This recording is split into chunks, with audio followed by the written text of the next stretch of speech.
Hi, good evening, everyone, and welcome to our first ever admissions chat, part of our college admissions literacy series. The goal of this series is to provide better information about college admissions and better access to higher education. I'm Kelsey Torosyan, the Director of Admissions Services at Colledge, and my goal tonight is to bring you insights from inside admissions offices and help you understand the changing college landscape of admissions. Tonight, we're going to be unpacking how admissions works at the University of Colorado at Boulder.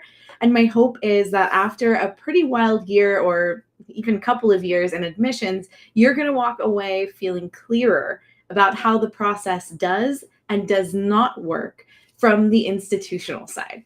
But before I introduce our admissions expert of the evening, for all of you streaming out there, just a couple of quick notes. If you are happening across our broadcast on Twitter or Facebook or YouTube and you didn't sign up, but you'd like the recording sent to you after the fact, I'm going to pop a link into the chat box right now. Just go ahead and follow that link. It will take you to Eventbrite and you will be able to grab a ticket and we will send you that recording. Second, we are live for a reason tonight. I want to give you access to ask any questions that you have about admissions, about Boulder. So please do type those into your streaming platform's respective comments box, and we will do our best to answer them by the end of tonight's event. And please do hit like if you're learning. So I could not actually imagine a better person to kick this new series off with than one of my favorite people to discuss admissions with the one and only Laurie Callaway, Assistant Director of Admissions at CU Boulder. Hi, Laurie. Hi, I'm so happy to be here. Thank you so much, Kelsey. Yeah. So for anyone out here watching who hasn't interacted with Laurie before, she is the assistant director at Boulder, like I said, serving also as the university's territory manager for first-year recruitment in the Southern California area, while also working regionally in that area. Previously, she worked at St. Louis University as a regional program coordinator, with the College of St. Benedict and St. John's University as a regional recruiter. And in addition to her 8 years of professional experience, she also comes from a college advising family. So it kind of runs in her blood. She's in the second generation to work in college admissions, and she also is a member and volunteer with the Regional Counselors of California, or RAC, and a board member at WACAC. So really just we're so lucky to be learning from someone with you, someone like you, and really excited to get started with our conversation tonight. So I'd love to start us off with Boulder. I really particularly get some joy out of talking about Boulder with my students because they've all heard of the school, right? And they all have their ideas about what it is and what it isn't. They know it's big. They know it's social. They maybe know that it's in Colorado.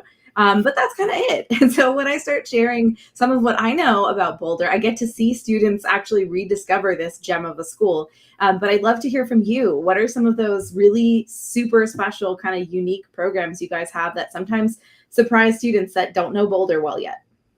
Yeah, so I love this question. We have a ton. I'd like to preface my answer just by describing the typical experience I have when I speak to an alum.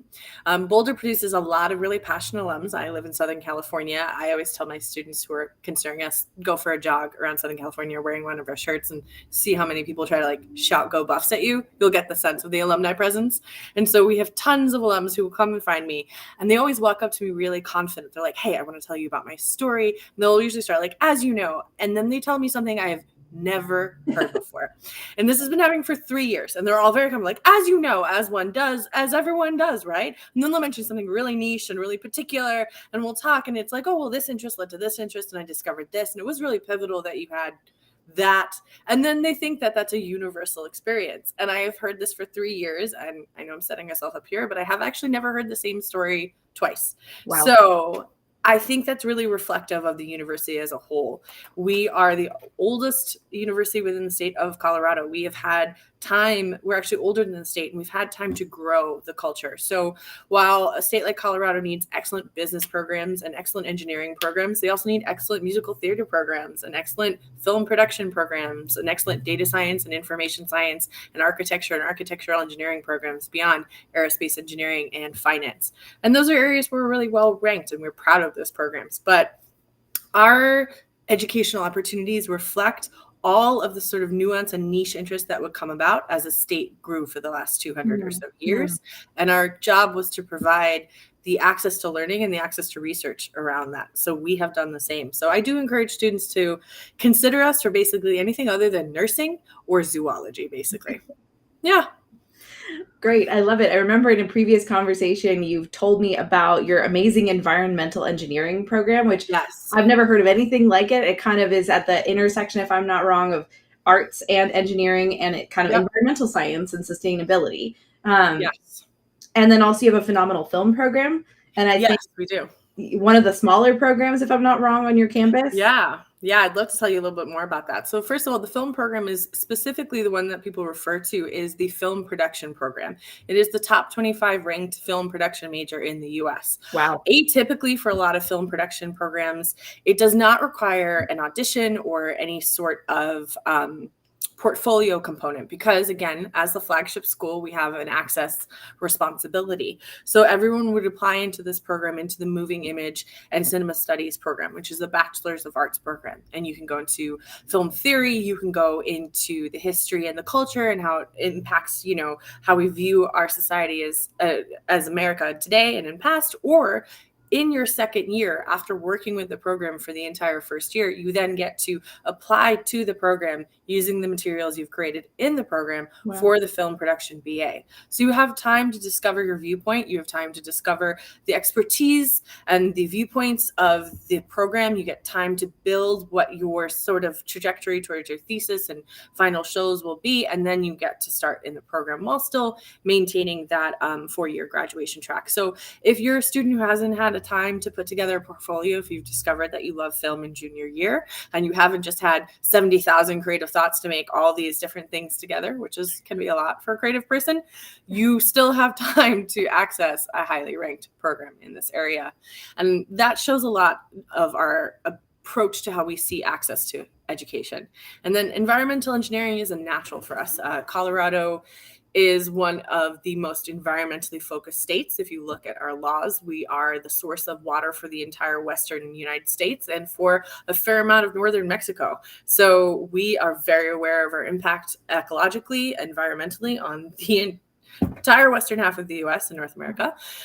And we are also one of the founding universities of environmental studies as a discipline. So not the only one, but definitely one of them. Yeah. So our environmental engineering program stems out of our environmental studies program, which is both the science of environmentalism and the policy and study of it. So as an environmental engineer, you're not going to only understand basically applied environmental science, which is what environmental engineering is, not just understanding the environmental science, but creating and constructing within it. But you're also going to be digging into the impact of sociological components of your environmental engineering, hunger, access, what we get to have in the future. So it's a pretty complex program. Absolutely. It's so amazing. I think that a lot of times the mistake that students make is thinking that just because a school is big and well-known and known to be somewhat social, that means that they're only going to offer like psychology, political science, business, and maybe, biology or something, and what's great is uncovering those niche things that schools like Boulder offer. And another thing I'd love to highlight is what about for the undecided student? I understand you guys have programming. We do. So a quarter of all of our incoming first-year students are in the undecided program. So if that's you, you're in great company. The most common major entering into college in the U.S. is undecided. And just as a heads up to give any students here who feel like they are decided, just like a little PSA. Most students in college change their major at least once. So if you discover more than one interest down the line, you're not locked into like a brand, But if you are that student who's undecided at the beginning, you want to apply for CU Boulder. You want to apply to the program in exploratory studies. We are very concerned and invested in the academic advising model that we have. So not just only having a really great student-to-teacher ratio, but we have a really strong advisee to advisor teacher ratio within different colleges. And we also have our advising units localized within the colleges, schools, and programs that we have. So arts and sciences advisors are experts in that. The flip side of that is that if you're an undecided student and you're working with an arts and sciences advisor, their expertise is in the arts and sciences programs, Right. not in discovering what you want to do. And maybe it lies without arts and sciences and you got to figure it out. And you want to be with people who are also in that same space. So that's the program in exploratory studies. Not only do you have a strong social support component, you are around a quarter of the first year students who are all figuring it out, who are discovering those interests, who tend to have multiplicities of interests. But the academic advisors are specifically trained on how to transfer into all of our different colleges and programs. So you're not working with somebody and educating them on the process as you're doing it. They're educating you, and they're also putting you in community with people who are in that same sort of space.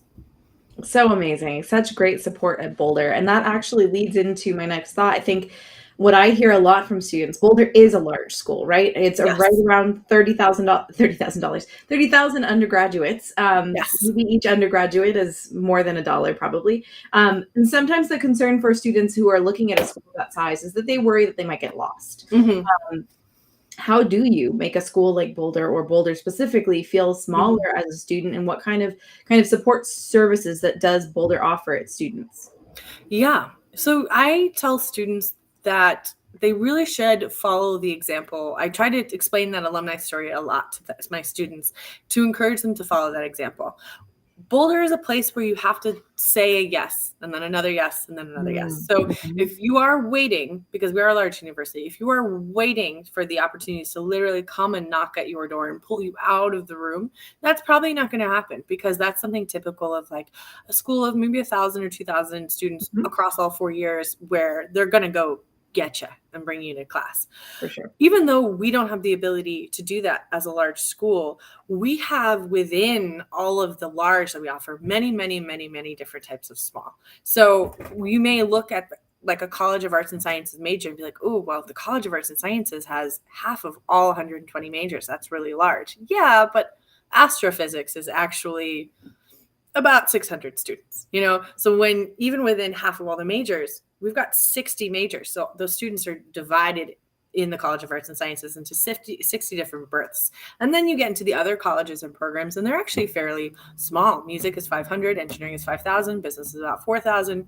And the other schools are right around there as well. So you build through your program, and you, as a student, you think about your education as your first practice in professional communications and professional relationship building. You just don't go to the classes, but you go to the office hours, and you go to the departmental barbecues, even though they may be on a Tuesday, and you're like, I don't like to hang out with 50-year-olds generally. Well, those 50-year-olds spent 6 months asking for funding for this so that they could tell you about their cool research that they would like you to join. So that sort of thing. Show up, go to those opportunities, actually take advantage. A lot of things will be laid, if not coming to your door, right outside your door, metaphorically. So just open it, say, okay, I'll try this, not for me. Okay, I'll try this, not for me. And it stems from there. That's where you get a lot of the small. We also have all first year students living on campus. So that is 31,000 down to 7,500. And we also have about 50% of our students choosing to live in resident academic programs or living learning communities, which are programs within residence halls that help you make friends around shared interests like engineering or something like that. Beyond those supports, we have academic advising units in each one of the schools. We have academic supports, not just a tutoring center, but like writing centers for different schools, writing for engineering versus arts and sciences, math for engineering versus arts and sciences. We have a whole host of support offices on campus for students who want support around their identities, who want support around disability services, who are veterans or from veteran families. So there are a lot of options for support overall at the university.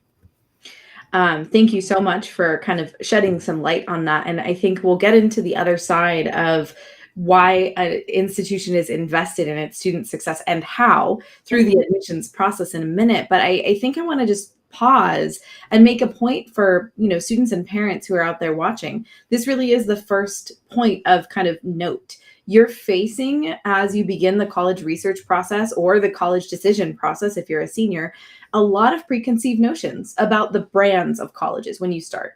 The brand, though, has almost nothing to do with fit.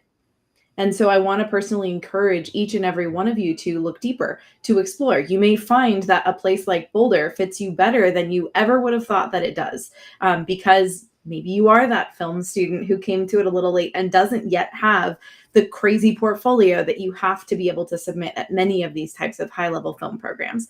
And so maybe try to start your research process with a beginner's mind. Imagine that you have never heard of any of the colleges that you're looking at, whether that is, for a Los Angeles student or anybody in the country, UCLA, or, Haverford in Connecticut, across the country. Really try to find the personality, the values, those unique facets of each school, before you decide whether or not it's a fit for you.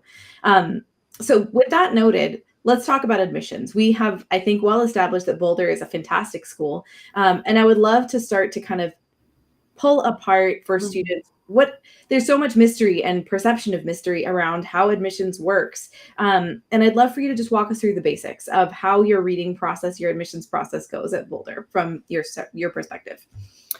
Yeah, so the reading process is both complex and not. The complex side is that we are a public university, and as a public university in a state that politically, the voters take that really seriously, especially in regards to the flagship campus, which we are. There is a requirement that, and this may be a little bit atypical for a Californian, but there is a very strict requirement that we have to maintain 55% or more of the population Coloradan at all times. So that can impact how we read the application, not in different standards, but also in terms of making sure that we are working both within the state and out of the state to communicate the requirements that we have around the application. And we are also working for out-of-state students to really encourage them to apply early action. The reason why we want to encourage students in this application process to apply early action is because in the early action pool, we are reading all applications without any understanding yet of where students are thinking they're going to go.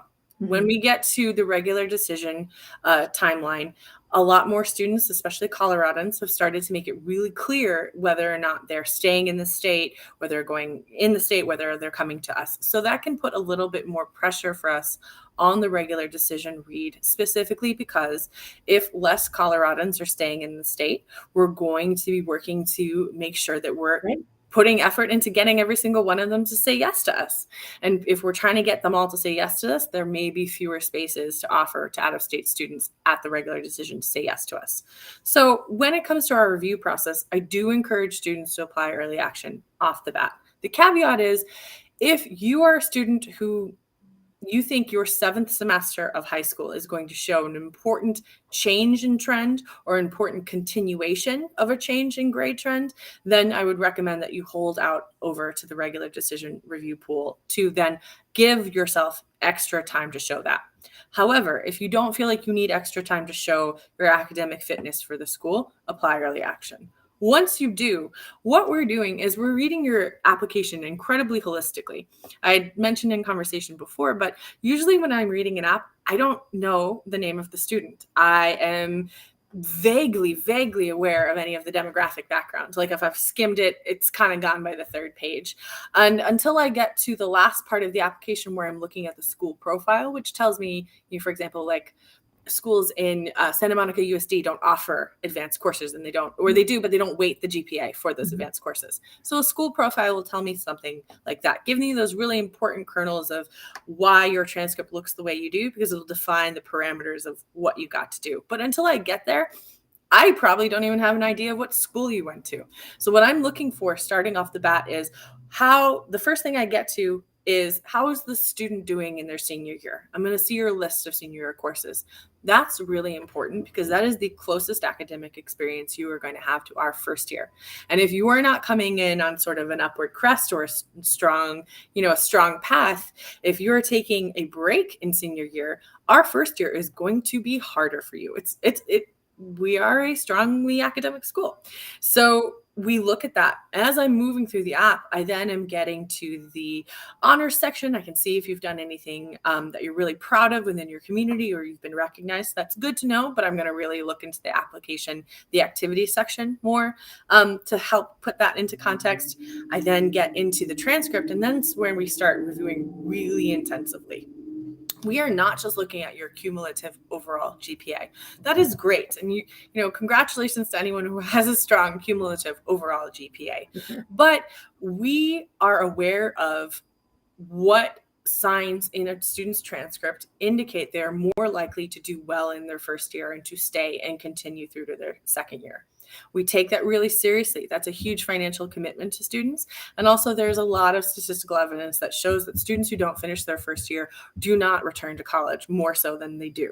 So we take that seriously, and we want to make sure that not just are you, a 3-4-5 and you're coming into the program of exploratory studies, but the substance of that 3-4-5. Are you a 3-4-5 student who is downwardly trended every single semester until you get to that 7th semester while you still have that 3-4-5? That's going to be really concerning for us, because we are thinking about what the next semester will bring. Are you a student who really struggled in first semester of sophomore year? You got a concussion, you got hit in the head in softball practice or something, we're going to need to get all of that. So we dig into that transcript. We look semester by semester. We then go to the school profile and see what you're academically given opportunity to take. So we get a sense of how much opportunity you took on, an academic challenge you took on within your parameters of your school. And then we're also looking to see, if there are any sort of curiosity courses or courses that might indicate a good fit for the major you're going into. So for example, communication, media, and information. So stats is a great course for that. They've got data science, they've got information science, they've got media design. So they have things that will use. So we're going to be looking also at that factor. But it's not so simple of just like a 3.85 or a 4.0 is a go and a 2.9 is a no. Oh, I didn't mean that to rhyme, but I'm not usually that good, but it's not that neat. We need to get a sense of what you're working with in your transcript. Mm-hmm. Once we go through there, we're looking at your activities. And again, we have a pretty clear understanding of how much time you have there. So roughly know how much time you spend in school, roughly know how much you should be spending in class per hours in school. I know how much time it takes to eat, sleep, and live. There's extra time there. And we're concerned about that because you're coming into a situation, should you come onto our campus, where you have more free time, more responsibility, and way less supervision with way more options. Are you going to disappear into the black hole of your residence hall and sort of not contribute and not do anything? Are you a student who fills your time with personal activities that show a lot of interest in a certain area, but maybe you're not one who wants to interact in a bigger setting? Great to know. We have opportunities for you. Are you a student who digs in and is Miss Student Government all the way? Great to know. We have opportunities for you, but we want to know how you choose to use that time. After that, we're moving through to the letters of recommendation, which show us how you impact your community academically, socially, what persona and contributions you're putting in that space, how you're contributing to the energy. And we're looking at that school profile to make sure that we're not just evaluating you by some arbitrary metric that every single student across every single school has to hit, regardless of what that school shows. So putting that all together quantitatively, qualitatively, looking at how many spaces we have for admission, looking at, the program you've applied to, a C in math is going to be kind of a no-go if you're applying to aerospace engineering versus English. Those all go into that. It's a really great breakdown, Laurie. And so I think that the big takeaway, it sounds like that, I know students often have this kind of myth in their mind, is that cumulative versus the story of the transcript, right? Colleges for the most part are not taking all of the cumulative GPAs and putting them in the line and having a bottom cutoff. That's not really how it works. The way it does work is exactly as Laurie said, and this is true pretty much across the board, where you look at the story of not the GPA, but the transcript, right? Are you getting better at being a student as you go through high school? Maybe you have some blips in 9th grade or 10th grade even. Maybe there's a little explanation of that, you got that concussion. But hopefully they want to see that you are getting better and better, that you're getting better and better grades, that you're challenging yourself a little bit more in context, in ways that make sense, not just taking all the APs because you've heard that that's what they're doing. Yeah. I'm really agreeing with that last one. Yeah. Mm-hmm. I always get this question, well, should they take this advanced course or the lower level course? And I'm like, take the course you will get the B or above in. Yeah. Which one is it going to be? Yeah. And take the course that you think is exciting to get a little bit more challenge in. Yeah. All of those interests. Do that. Yeah. Yeah. Not everyone wants to do AP stats. It's okay. Nope. Some people really want to do it, and they're going to appreciate the space in those classes. If, people want to do it, and the people don't. Mm-hmm. Absolutely. So, I mean, I think one of the other things I'd love to kind of touch on here, once you've gathered all of this information, and it sounds like you're looking for students who will be successful, but how do you kind of decide who you're going to offer a spot to, who might not do as well? What are some of those indicators, and what are some of maybe the softer qualities that you can see that makes you think, yeah, this is going to be a student that's going to do really well in my community? Yeah. So the best indicator in an application for us that a student is going to do well is the overall commitment that they put into that app. In addition to just the common application section that goes into every school's pool, we have 2 short answer questions. So that's a good way for us to first see how much work you put into that section, in addition to what you've had to do over the summer or over, the October of your senior year. You can also see the commitment and the work in the application in other ways. The quality of the essay itself, the proofreading, the length of the essay. Is it 200 words or is it 550? Does it make a point? The way that students describe their activities. Is it, I play basketball? Or was it, I was the equipment manager in addition to being the teammate with the best attendance record? Yeah.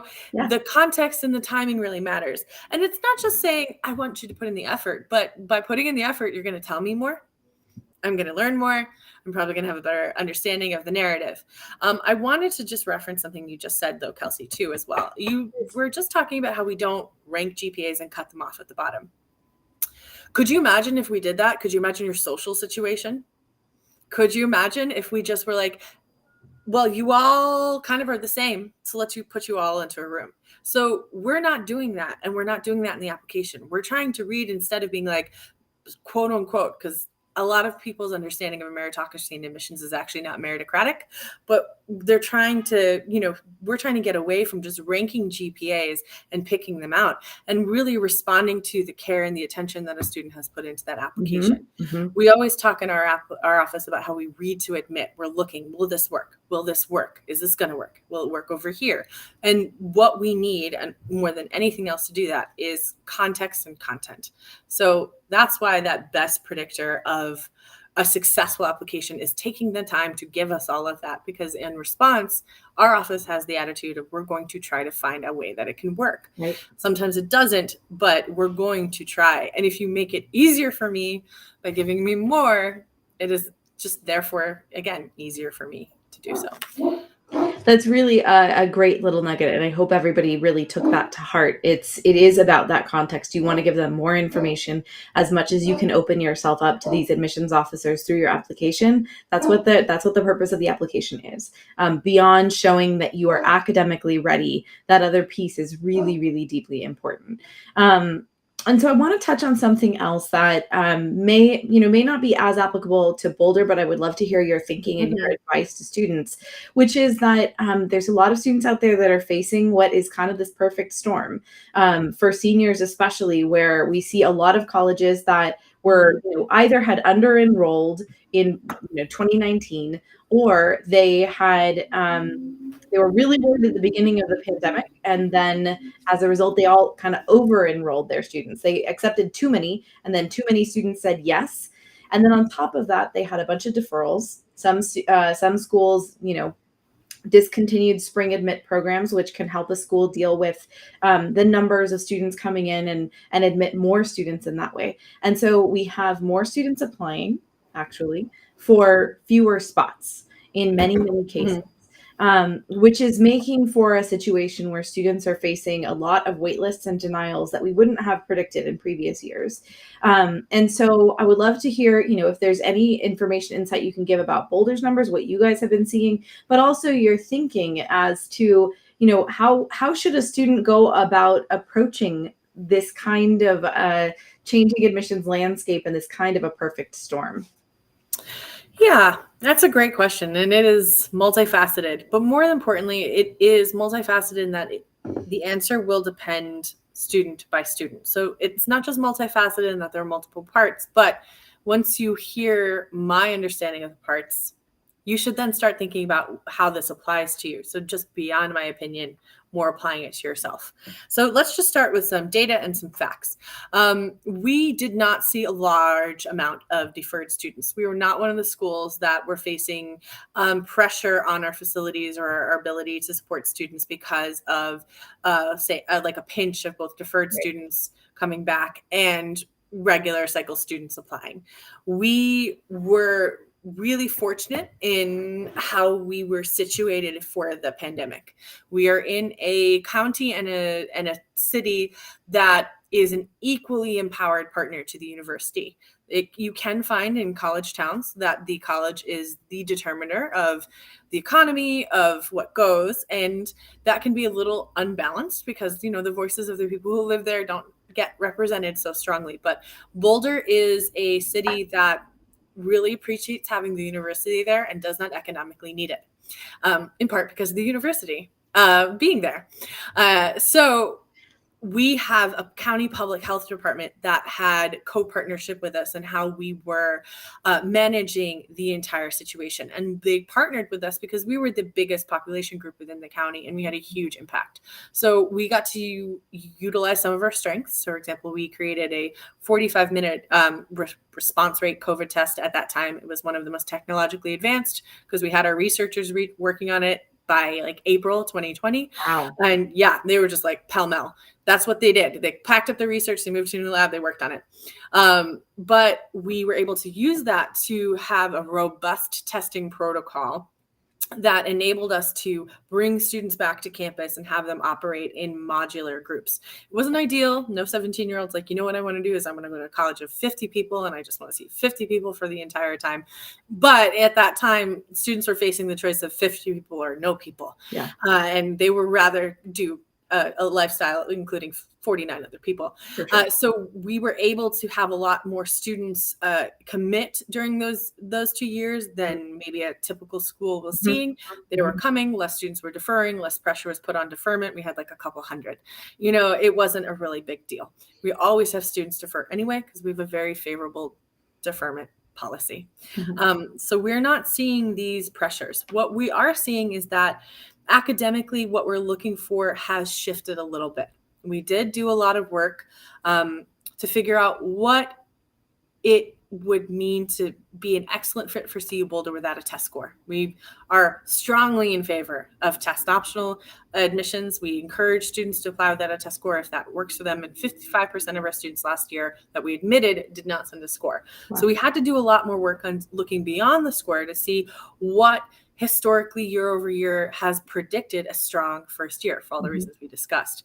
And so because of that, some of our thresholds where we're really having trouble considering a student for direct admission raised a little. Not only did that happen, but we put a lot more focus into looking at that trend. It's not, again, enough to just have that 3, 4, 5 coming into program exploratory studies, but the content of that trend really matters for us. So our decisions have changed a little bit due to that. But if students have seen any shifting in our decisions this year and last year versus any other years, it's because we are seeing a 37% increase in applications from 2021 to 2022. And then we saw an 11% increase on that from 2021 to 2022. So we are getting a large amount of applications and predominantly the bigger increases coming from out of state. And just to contextualize all of that for you, for everyone out there, if we're looking at a school that is 30,000 strong with undergraduates and they're trying to admit classes of 7,500, they're not saying, not every single student is going to say yes to their offer. So that means that they are saying yes to way more than that. And that also means that the number of applications are even more like astronomically above that. So seeing 37% increase and then 11% more on top of that, if you think about the actual numbers, that is a lot of applications to get through. And so, first of all, my metaphorical hat is off to you for being able to get through that many applications. And it sounds like Boulder has done a really intentional job of finding ways to remain engaged and equitable with that many applications. Yes, it's a huge concern. I mentioned before that when I'm reading, I typically won't know your name. I typically won't know your background. I typically won't know your school until it's really important to see the context. I just want to first of all add a caveat to that. I will definitely be aware if you're a student who's, for example, accessing college for the first time. I may not look at most things, but I will definitely look at that because I want to get a sense of the path you've taken into school. But when we're reading, we are consistently and constantly focused on really checking those implicit biases that everybody has. We not only do we have to do, which I hope is de rigueur, like implicit bias training every year, but we are commonly referring applications to each other for a second or third read if we're not really sure if our own gut direction is the right one, or if there's other stuff coming up that's encouraged, that's heavily discussed within our office. That's very culturally us in our office as well. Mm-hmm. And we think about this approach in terms of reading applications and equity on all angles. Where did we recruit? How are we explaining the application? Did we have the writing supplement as an additional thing that you just submit versus two short answers, because those show up in different parts of the Common App, and one was tripping up students who didn't have as much advice as other students who had more advice. So we're constantly thinking about this. We put a lot of money into it too. We have a senior assistant director position, and that position's job is simply the application and how the application is used and read and how we review students. And so someone's entire job is just making sure that the application is fair and equitable. Yeah, I think that that's a really important piece to know, along with all of this other stuff that you're mentioning. I mean, I think the message here is the deny, admit, or waitlist decision that a student receives feels very deeply personal, and that's completely reasonable. And at the same time, it is important to realize that there's a lot of different factors, a lot of different buckets, as we say, that don't necessarily have anything to do with choices the student made or who the student is or what grades they got at all. And so I think it's really important to just know that as a student. And I do want to be aware of the time and begin to wrap things up. But I want to open it up, if that's okay with you, to some questions from our audience. For sure. Awesome. So we're going to try for everybody who's listening tonight to get to as many questions as we can. If you have more questions or you feel like you need more help, please do feel free to reach out to us directly. I'm going to put our contact at Colledge into the chat now, or into the comments box now. And Laurie, as one of the recruiters and readers and territory managers, has generously agreed to let me share her contact information as well. So if you're interested in Boulder, if you want more information, I highly recommend that you connect. And that's true at a lot of campuses. Connect with those admissions officers because they want to hear from you. So one question I have been getting a lot is actually about your experience as a reader. Do you have like a pet peeve, something that really just gets under your skin when you're reading an application that you would share? Yeah, let me think about that for a second. I mean, I do have a lot of sympathy for the teenage experience. I was someone who got a lot of help. And so I appreciate all of that support. Like older people than me being like, well, actually. So I do try to bring that into my app a lot, but my app reading, and again, reading to admit. But I would say I think what will get under my skin is once in a while we get an app that's just written from a I know you're going to take me perspective. And it's like, okay, I get that. But I really am concerned, and we are all concerned as a school about who we are putting in community with our students, right? So if I'm reading a bunch of apps from students who are passionate about the school and are putting in the work in our short answer statements, questions, especially the second one that says, why are you so jazzed or like geeked out about the application pathway you're applying to? Like, get into it, give me that like internet deep dive of why you love this subject so much. And students don't, some students really bring it there. And then I get this application basically like, I did basketball. Yeah, here's my essay. Cool, here's my the difference in commitment and passion is noticeable. And when we're receiving more applications than we have spaces for, and we're considering our responsibility, we're not just in the business of like bringing students in, but each one of those individual people has put their trust in us and has put their future community in us. So who am I going to put those kids in community with? And do they want to be in community with somebody who may not even really want to be there? Yeah.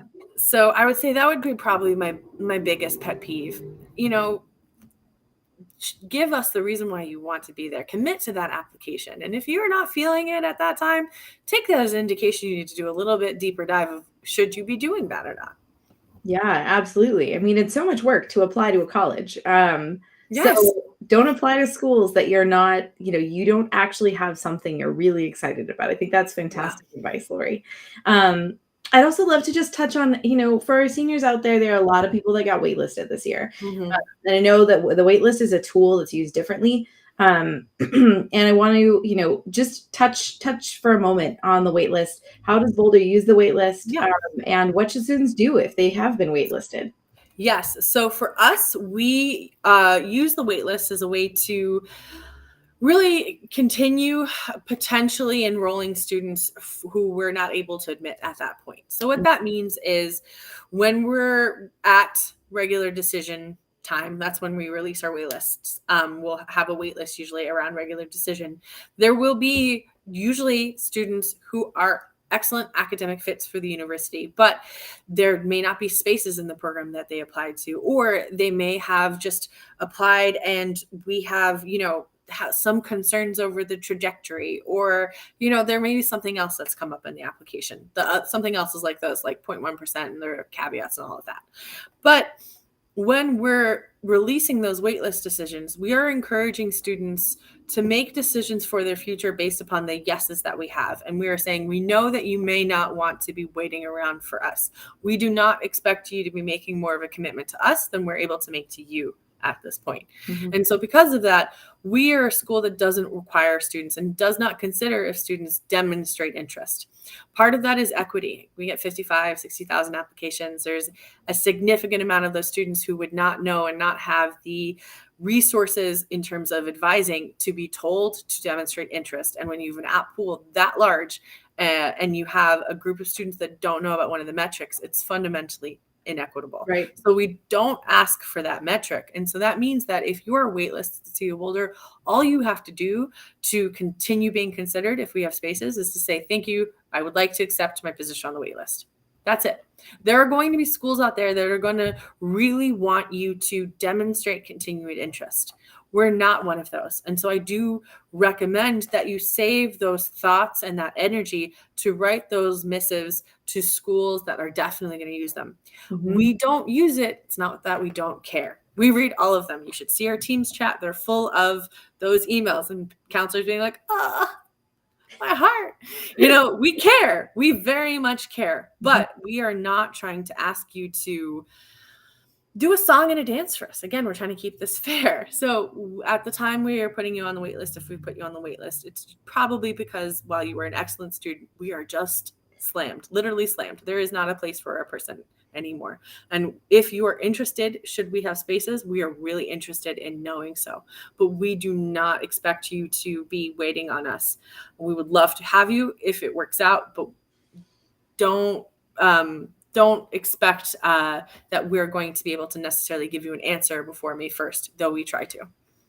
I think that's great advice. And I think what I would just add to that is if you are on a wait list, it's really important that you focus on the schools that you have yeses at.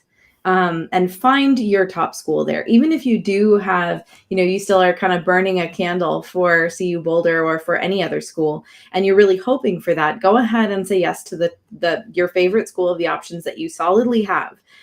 Don't miss out on that chance, right? Go ahead and deposit, go ahead and say yes. And you might be forfeiting that deposit if your dream school comes along and that makes sense for you and it makes sense for your family. But you don't want to hang anything on a waitlist decision and maybe getting in. That I think is one thing that students do need to know. You do need to commit by May 1st to an institution if you'd like to go to college next year. Yes, definitely. Especially if you'd like to take advantage of the financial aid that they've offered you. Absolutely. Yes, that's a big part too. So I just I want to say thank you so much to you, Laurie, and I want to start to wrap things up. As an organization that is really working hard to just reach as many families and students as we possibly can to provide this information, it's so valuable to have your wisdom here, to have your thinking, and to have just your perspective from the admissions side to be able to offer on a platform to so many students and families. So just want to thank you so much for joining us tonight, Laurie. It's always a pleasure to be here. I always enjoy these chats. It's a really fun way to use my brain in between 4 hours of emails every day. Yes, absolutely. And for everyone out there, I really appreciate you watching and listening. And I want to encourage you to stay tuned for our upcoming chats on our events page, which I'm going to put into the chats box. We have a lot of exciting ones coming up. We're doing these about every other week in this month and in the upcoming month. So there's a lot of opportunity to ask your questions, to hear directly from admissions officers, and I want to encourage you to do so. But thank you everyone so much for joining tonight, and we will see you next time. Good night. Thank you so much. Bye, y'all.